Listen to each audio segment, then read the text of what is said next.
Tentative d'attaque contre les installations de Foxtrot à Jacquesville. On vous dit tout dans cette vidéo.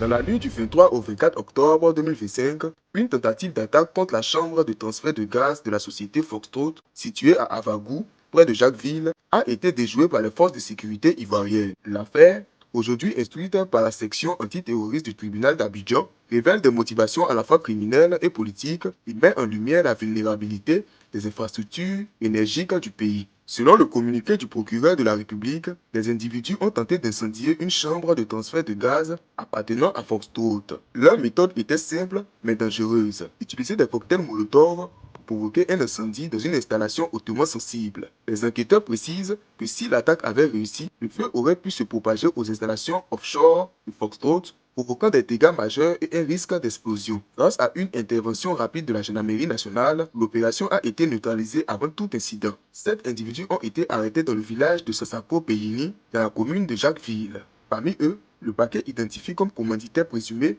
un certain Lobo Tevi Denis Germain, alias Volcan, présenté comme le cerveau de l'opération. Les suspects ont été déférés le 19 novembre 2025 devant la section antiterroriste du tribunal d'Abidjan après plusieurs jours d'audition. Les 7 suspects sont poursuivis pour des faits extrêmement graves. Actes terroristes, tentative d'incendie d'infrastructures stratégiques, attentat contre l'autorité de l'État, complot, atteinte à l'ordre public. Une information judiciaire a été ouverte afin d'identifier d'éventuels complices ou soutiens logistiques. Au cours des auditions, plusieurs suspects ont reconnu que l'opération visait également à créer un climat de sécurité pour perturber la tenue de l'élection présidentielle du 27 octobre 2025. Selon le parquet, l'objectif était de semer la peur, fragiliser l'État et installer un doute sur la capacité des autorités à sécuriser le pays en période électorale. Le choix d'une installation gazière n'était pas anodin.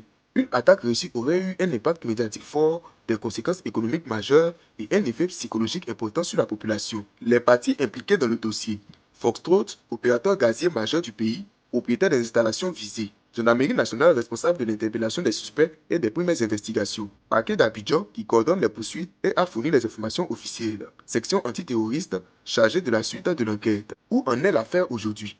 Les suspects ont été placés sous mandat de dépôt et l'affaire suit désormais son cours devant la section antiterroriste. L'enquête se concentre actuellement sur la confirmation des motivations politiques, l'existence d'un réseau plus large, les sources de financement, d'éventuels commanditaires encore non identifiés. Le parquet a salué la rapidité des forces de sécurité, estimant que leur action a permis d'éviter des conséquences incalculables pour les populations riveraines et pour l'économie nationale. La tentative d'attaque contre les installations Foxtrot à Jacquesville constitue l'un des incidents sécuritaires les plus graves de 2025. Au-delà de l'acte criminel, l'affaire révèle un projet visant à déstabiliser le pays en pleine période électorale. Grâce à l'intervention rapide des forces de sécurité, une catastrophe majeure a été évitée, mais l'enquête reste ouverte pour déterminer toute l'étendue du réseau derrière cette opération.